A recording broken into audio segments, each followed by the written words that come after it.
Canada is a joke. It cannot be pointed out enough. We'll take a look at some clips here, starting off with such a bad one.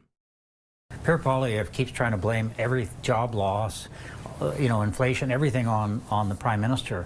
But Canadians know where that problem is coming from. It's south of the border, it's in the White House. And fuck this guy, okay? That attitude is ruining the country. Honestly, just sometimes I'll criticize the idea. At this moment, fuck that guy. Pierre Poilievre keeps trying to blame every job loss, inflation, everything on the Prime Minister. But Canadians know where that problem is coming from. It's south of the border. Don't speak for me, dude. Canadians do not know that. This is so arrogant. What a brutal take. In the White House. And I think there's a sense from the Canadians that because of his experience as a former central banker at two places. What are you talking about? Stop speaking for everybody.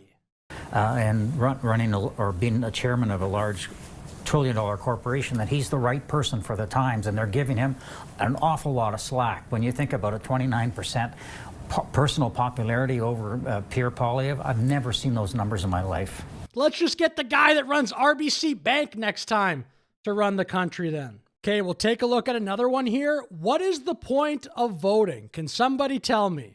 A cup of tea in Terrebonne. Yeah, exactly. Quite a few cups. Do you agree with the assessment around the election? Yes, Mr. Carney does not want an election, but also he's got some key people talking to opposition parties. I'm told up to 10 MPs are still in discussion with Liberal delegates from Mr. Carney's office. So there's still discussion going on. So they're still hoping to get more of opposition MPs from the Conservative Party or even the NDP, not the Bloc Québécois, I don't think, but it's still a possibility that more may cross the floor to join the Liberal candidate. So why not the Bloc? I mean, I guess Quebec needs all the power, keeps hoarding all the power in this country, and 10 floor crossings. There's already been 4 recently. What is the point of voting? That is not a hyperbolic statement. Why do we even vote here? Okay, another take here from somebody who I actually think needs to learn English better before they're on panels like this. Maybe go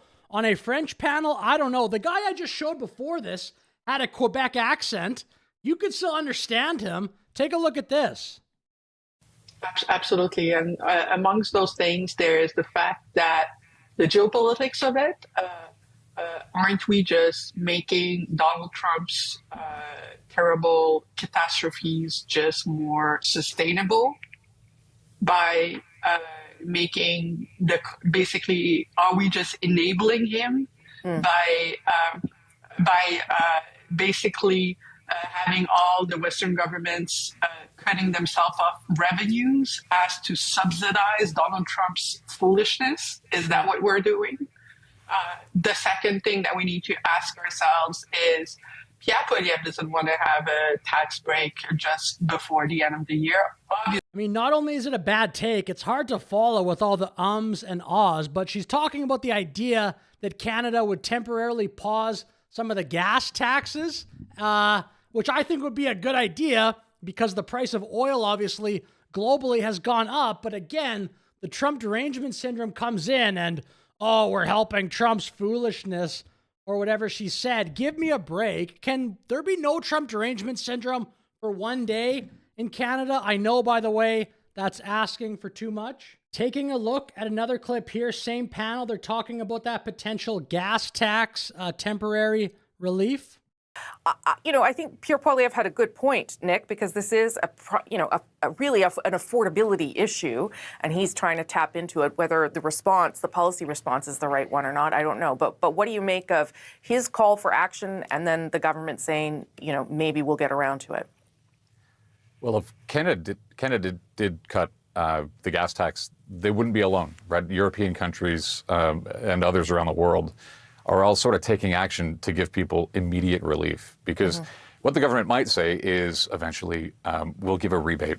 This is a sort of a popular Liberal government response to this sort of thing. But the thing about the rebate is it's retroactive and people really can't wait.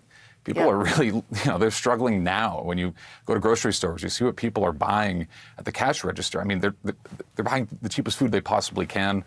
and then they got to go fill And a lot of those people, by the way, will keep voting Liberal. Unbelievable. A lot of those people who are probably scanning the grocery store. I mean, that's me too. I'm not saying I'm like above this, but I've noticed the prices of stuff have gone up in a crazy way lately, but you're scanning there. Oh, this is on sale and whatever. A lot of people, of course, have to do that. A lot of those people will go, but I'm going to keep voting for Mark Carney. What the heck is happening? their tank, and they can't do it. And so most economists will say that a rebate is the most efficient thing to do because it means that those who don't need to pay won't, and those who need relief will eventually get it. But speed's the problem here. Of a brain issue in a sense that there is food, there is rent, and there is gas, right? Those are the three things that come to our mind the most. And I don't see that energy for renters. And I don't see that energy for food insecurity in the country. And so it's like we want to help the people with the car. Part of it is because we see the signs at the side of our street to jump. Look, I don't love saying this. I think this woman needs to study English more to be on this panel. This is supposed to be a serious news panel where we're telling Canadians about the issues of the day, discussing that. What the heck is this? At us with the big prices, I wonder if there were more solutions for food insecurity or for poverty in this country, if it was the price of eggs or the price of bread or the price of milk that had big red numbers flashing on the side of the world as well. And so this one is very immediate. It's on it's on the brain of everyone because of just the way that, you see it at the pump and it's just screaming at you from the side of the highway. But, I just going back to this idea of... She didn't say anything. Do you know what her entire point was in that? I think everyone on the panel is just kind of sitting there and waiting for her to finish so they can talk and then just nodding along because they don't want to look like a jerk.